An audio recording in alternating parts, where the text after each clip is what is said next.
Motorola killed Samsung S22 Ultra. Really?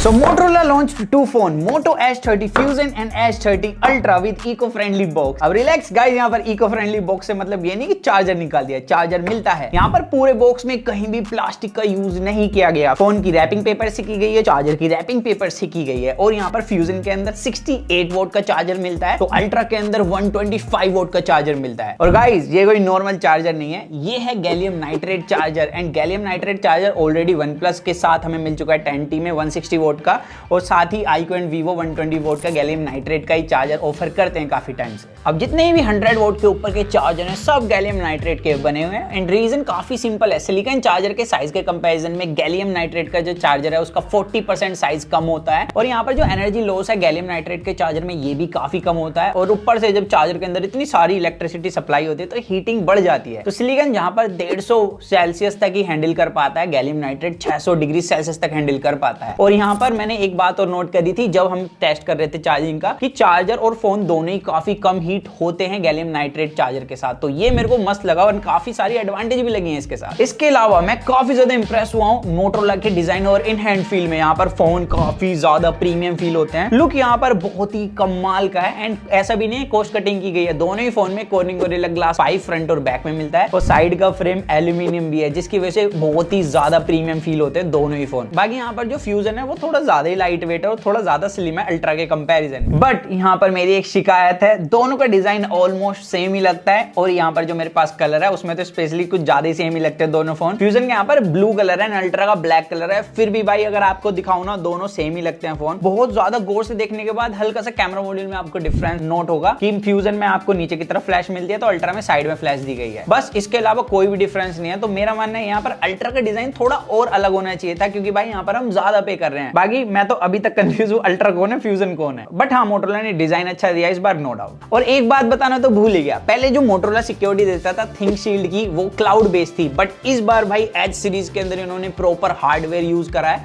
जैसे कि Samsung करता है अपने नोक्स के अंदर। तो यहाँ पर ये कमाल की चीज कर दी है। बाकी रेडी फॉर जैसे ऑप्शन तो इसके अंदर मिलते ही हैं। अब मोटोरोला पहली ऐसी कंपनी जिसने भर भर कर हाई मेगापिक्सल वाले कैमरा सेंसर दिए हैं। अल्ट्रा के अंदर फ्रंट में 60 मेगापिक्सल का कैमरा सेंसर दिया सेल्फी लेने के लिए, और बैक में 200 मेगापिक्सल का मेन कैमरा सेंसर। तो फ्रंट कैमरा से स्टार्ट करते हैं। यहाँ पर मैंने जितनी भी फोटोज कैप्चर करी है ना इसके कैमरे से, मेरे को अच्छी लगी क्वालिटी। इंडोर के अंदर भी इस बार जो कलर्स हैं वो काफी हद तक इंप्रूव कर दिए हैं। हार्श लाइट के अंदर जो लाइट कंट्रोल है वो काफी ज्यादा प्यारा है। एंड एज डिटेक्शन भी फ्रंट कैमरे का मुझे अच्छा लगा। इवन यहाँ पर जब मैंने वीडियो रिकॉर्ड करी इसके अंदर स्टेबलाइजेशन काफी अच्छी है, और जब आप हार्श लाइट के अंदर जाओगे ना वहां पर भी काफी अच्छे से लाइट कंट्रोल कर लेता है। एंड कलर शिफ्ट भी नहीं मिला अल्ट्रा के अंदर। बाकी यहाँ पर मैंने फ्यूजन के भी कैमरे को टेस्ट करा, इसमें 32 मेगापिक्सल का फ्रंट कैमरा दिया है। एंड मैं बताऊं कि भाई यहाँ पर जो क्वालिटी है उसमें मेरे को कमी लगी है। इंडोर के अंदर काफी ज्यादा शेकी लगती है, इमेज ऐसा लगता है आपने हाथ को अच्छे से होल्ड करके फोटो कैप्चर नहीं करी। यहाँ पर पिक्सेलेशन मिलती है, और लो लाइट के अंदर तो बहुत ही ज्यादा। डे लाइट के अंदर अगर आप ट्री के नीचे खड़े होकर फोटो कैप्चर कर रहे हो तो यहाँ पर भी डिटेल्स अच्छी नहीं मिलती। 32 मेगापिक्सल वाली तो बिल्कुल भी नहीं है। बाकी पोर्ट्रेट मोड के अंदर एज डिटेक्शन अच्छा है, एंड कलर्स भाई इसके अंदर भी इंप्रूव किए हैं। बाकी यहाँ पर वीडियो के अंदर इसमें मेरे को एक चीज लगी है, वो आप खुद देख सकते हैं। और ये वीडियो हम रिकॉर्ड कर रहे हैं फ्यूजन के फ्रंट कैमरे से, एंड इसके अंदर 4K 30 FPS का ऑप्शन दिया है। एंड मैं खुश हूँ क्योंकि यहाँ पर भाई स्टेबलाइजेशन काफी सही मिलती है। बाकी मेरे को एक चीज और देखने की, डायरेक्ट सनलाइट के अंदर कैसा परफॉर्म करता है, तो उसके लिए हम भागकर जल्दी जल्दी सनलाइट के अंदर जाते हैं। तब तक आप वीडियो लाइक कर सकते हैं अगर आपको वीडियो अच्छी लग रही हो तो यहाँ पर अब हम सनलाइट में, और भाई इसने थोड़ा रेड कर दिया, स्किन टोन कुछ ज़्यादा ही पिंकिश लग रहा है। बाकी लाइट कंट्रोल कभी कभी स्ट्रगल कर रहा है, जैसे यहाँ पे बहुत ज़्यादा शाइनी कर रहा है, इतनी ग्लो नहीं करती मेरी स्किन भाई। तो यहाँ पर डेफिनेटली फ्यूजन के अंदर जो कलर शिफ्ट हो रहा है ना वो भी इतना तगड़ा, मतलब बिल्कुल पिंकी हो जा रहा है, तो वो फिक्स करने की जरूरत है मोटोरोला को। बाकी यहाँ पर अब चलते हैं सीधा 200 मेगापिक्सल का मेन कैमरा सेंसर जो अल्ट्रा में दिया है। इसे भाई टेस्ट करने की काफी ज्यादा चुलती, तो भाई मोटोरोला भी इसे अल्ट्रा से कंपेयर कर रहा है, तो हम अल्ट्रा ले आए हैं। अल्ट्रा में 108 मेगापिक्सल का कैमरा मिलता है, जिसका सेंसर साइज भी छोटा है 200 मेगापिक्सल के कंपैरिजन में। और इस वीडियो के अंदर हम दोनों के कैमरास के कलर्स कंपेयर नहीं कर रहे, ना ही डायनेमिक रेंज। यहाँ पर सिर्फ हम कंपेयर कर रहे हैं जो 200 मेगापिक्सल के पास 108 मेगापिक्सल के कंपैरिजन में एडवांटेजेस हैं। जैसे कि यहाँ पर सेंसर साइज बड़े होने की वजह से डेप्थ ऑफ फील्ड अच्छा मिलना चाहिए। तो यहाँ पर हमने जो फोटो कैप्चर करी तो भाई डेफिनेटली जो डेप्थ ऑफ फील्ड है वो काफी अच्छा देखने के लिए मिला। बाकी यहाँ पर ह्यूमन पर भी हमने देखा कि बैकग्राउंड ब्लर 200 मेगापिक्सल का ज्यादा अच्छा है। लेकिन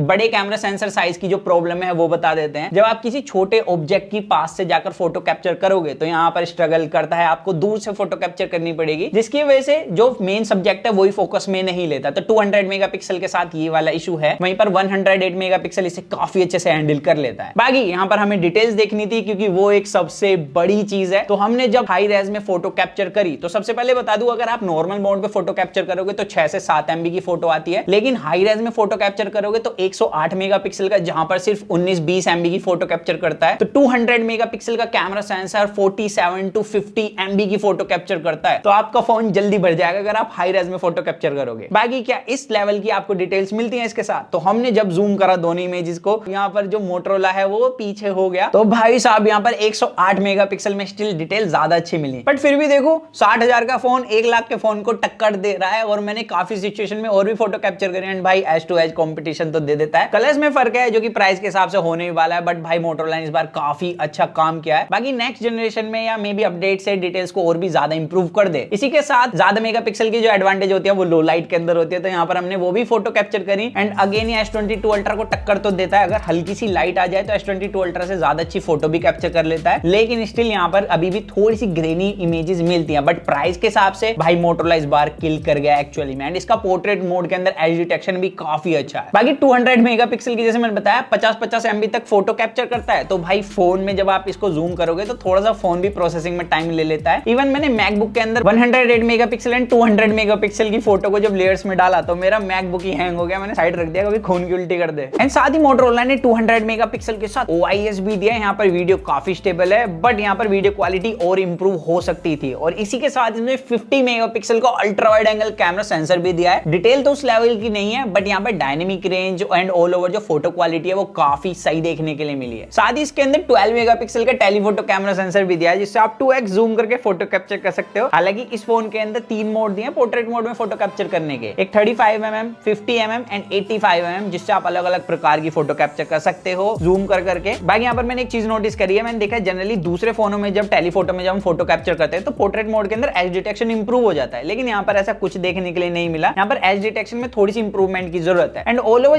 जितना मैंने इस फोन के साथ देखा है, यहाँ पर जो कैमराज है मोटरोला के हिसाब से इंप्रूव हुए हैं, बट यहाँ पर थोड़े और इंप्रूव हो जाए तो मजा ही आ जाएगा। बाकी यहाँ पर फ्यूजन की बात की जाए तो भैया फ्यूजन में मेन कैमरा 50 मेगापिक्सल का है, काफी इनकंसिस्टेंट देखने के लिए मिला है। इसका कैमरा कभी बहुत अच्छे कलर्स ले लेगा, कभी यहाँ पर अजीब अजीब कलर लेता है, कभी कूल टोन ले लेगा, कभी रेड टोन ले लेगा, तो यहाँ पर इंप्रूवमेंट की जरूरत है। और इसके अंदर भी 35 एंड 50mm में फोटो कैप्चर कर सकते हो, हालांकि डिजिटली फोटो कैप्चर करता है। अगर आप 35mm वाली फोटो को जूम करके क्रॉप करोगे तो आपको सेम ही फोटो देखने के लिए मिलेगी। बाकी यहाँ पर जो इसकी ऑल ओवर क्वालिटी है ठीक है, नाइट मोड के अंदर अच्छा परफॉर्म करता हुआ देखा है। एंड इसके अंदर 13 मेगापिक्सल का ultra wide angle camera sensor दिया है, जिसकी डायनेमिक रेंज मेरे को वीक लगी है, थोड़ी और इंप्रूव हो सकती थी। साथ ही यहाँ पर 2 मेगापिक्सल का डेप्थ कैमरा सेंसर दिया है, यहाँ पर मैक्रो होता तो मजा आ जाता, दिल को सुकून मिलता। हालांकि इसके अंदर जो अल्ट्रा वाइड दिया है उसे मैक्रो की तरह काम में ले सकते हो आप। एंड इस फोन की मैं वीडियो क्वालिटी के बारे में तो भूल ही गया, इसके जो मेन कैमरे की वीडियो क्वालिटी है मेरे को काफी अच्छी लगी। यहाँ पर कलर्स भाई मेरे को अल्ट्रा से ज्यादा अच्छे लगे हैं इसके अंदर। इसके अलावा मोटरोला की एक बात तो माननी पड़ेगी, इन्होंने डिस्प्ले काफी ज्यादा इंप्रूव कर दिए हैं। एक तो यहाँ पर भाई कर्व पैनल दिया गया है, अगर आप मुझे पहले से फॉलो करते हो तो आपको पता होगा कर्व पैनल से हमें अलग ही लगाव है। और यहाँ पर जो अल्ट्रा का कर्व है वो फ्यूजन के कंपैरिजन में ज्यादा देखने के लिए मिलता है, थोड़ी ज्यादा प्रीमियम फील दे रहे हैं भाई अल्ट्रा को। दूसरा यहाँ पर जो दोनों में डिस्प्ले है, इनमें दोनों में कम बेजल मिलते हैं, सेम पंच होल दिया गया है, दोनों में P OLED डिस्प्ले दी गई है 10 बिट, बाकी दोनों HDR10+ डिस्प्ले हैं। बट यहाँ पर जो फ्यूजन है अभी इसके अंदर आप नेटफ्लिक्स पर HDR में कंटेंट स्ट्रीम नहीं कर सकते। और साथ ही जब मैंने दोनों के अंदर कंटेंट देखा, जो क्लियरिटी है दोनों की काफी लाजवाब है। बाकी यहाँ पर 144 हर्ट्ज का जो रिफ्रेश रेट दिया गया मक्खन की तरह चलता है। और दोनों में डिस्प्ले फिंगरप्रिंट सेंसर जो दिया है ये ऑप्टिकल है, दोनों की स्पीड काफी सही देखने के लिए मिल जाती है। एंड मोटरोला की जो मेन हाईलाइट है वो दोनों के UI है, सिंपल सा। यहाँ पर आपको काफी क्लीन एक्सपीरियंस मिलता है, कोई ब्लोटवेयर नहीं मिलता। एंड इस बार भाई मोटरोला ने एक्स्ट्रा फीचर्स भी ऐड कर दिए, अगर आप 2 बार टैप करोगे फोन पर तो ये ऐप ओपन कर देता है।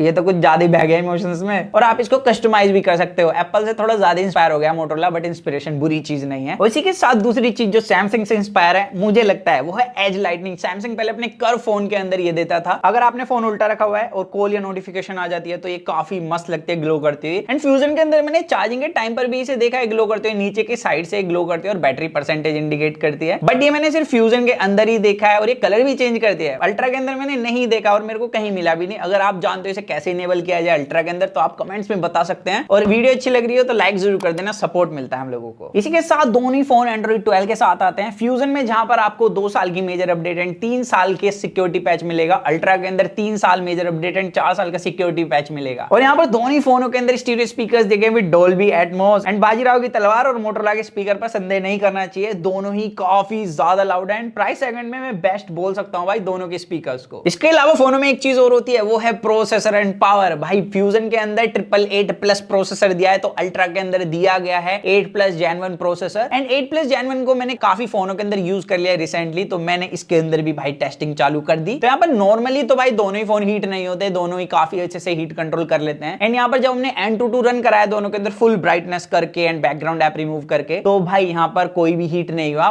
बट 8+ Gen 1 के अंदर मुझे पहली बार किसी फोन के अंदर थ्रोटलिंग देखने के लिए मिली है। 888+ में तो पहले से मिल रही थी, तो ये कुछ नया नहीं है। बाकी यहाँ पर जब मैंने दोनों के अंदर Antutu रन कराया ठंडे करके दोनों ही फोनों को, तो यहाँ पर 888+ Gen 1 को सीधी टक्कर दे रहा था। एंड मैंने जिन भी फोन के अंदर 8+ Gen 1 को टेस्ट किया है वो इससे ज्यादा अच्छा परफॉर्म करते हैं। एंड फाइनल में जब स्कोर आया तो यहाँ पर मैं शॉक हो गया, क्योंकि 8+ Gen 1 का स्कोर 1 मिलियन आता है, यहाँ पर 8 लाख प्लस ही देखने के लिए मिला। तो यहाँ पर मोटोरोला ने अंडर क्लॉक किया है प्रोसेसर, हालांकि यहाँ पर हीट नहीं हुआ। 888+ का टेम्परेचर 51 डिग्री सेल्सियस तक चला गया था। मे बी ऐसे इस वजह से भी हो सकता है अल्ट्रा के अंदर 10 लेयर कूलिंग सिस्टम का यूज कराए, तो फोन को काफी हद तक ठंडा रखता है। यहाँ पर गेम सेटिंग्स दोनों ही फोनों के अंदर इक्वल देखने के लिए मिलती है। जब हमने गेम प्ले करा तो अल्ट्रा के अंदर स्मूथनेस काफी अच्छी है, फोन हीट भी नहीं हुआ। लेकिन फ्यूजन के अंदर जिटरिंग मिली है हाई सेटिंग्स पर, बट ये भी फोन हीट नहीं होता। बाकी यहाँ पर जैसे कि मैंने बताया था कि 8+ Gen 1 अल्ट्रा के अंदर अंडर क्लॉक है, तो वो आपको फील नहीं होगा। यहाँ पर भाई पावर बिल्कुल भरपूर मिल रही है गेमिंग के अंदर। इसके अलावा जो हैप्टिक्स है दोनों फोनों के काफी अच्छे हैं। अल्ट्रा के अंदर एक्स एक्सिस लीनियर मोटर दी है, जिसमें दमदार वाले हैप्टिक्स मिलते हैं। फ्यूजन के अंदर थोड़े स्प्रिंगी हैप्टिक्स हैं, लेकिन ये भी काफी मस्त इंटेंसिटी के साथ आते हैं। और यहाँ पर अगर बात करें दोनों की बैटरी की, तो भाई इतने पतले पतले फोन में मस्त mAh की बैटरी डाली हुई है। फ्यूजन के अंदर 4400 mAh की बैटरी है, 68 वोट फास्ट चार्जिंग। एंड ये फोन अराउंड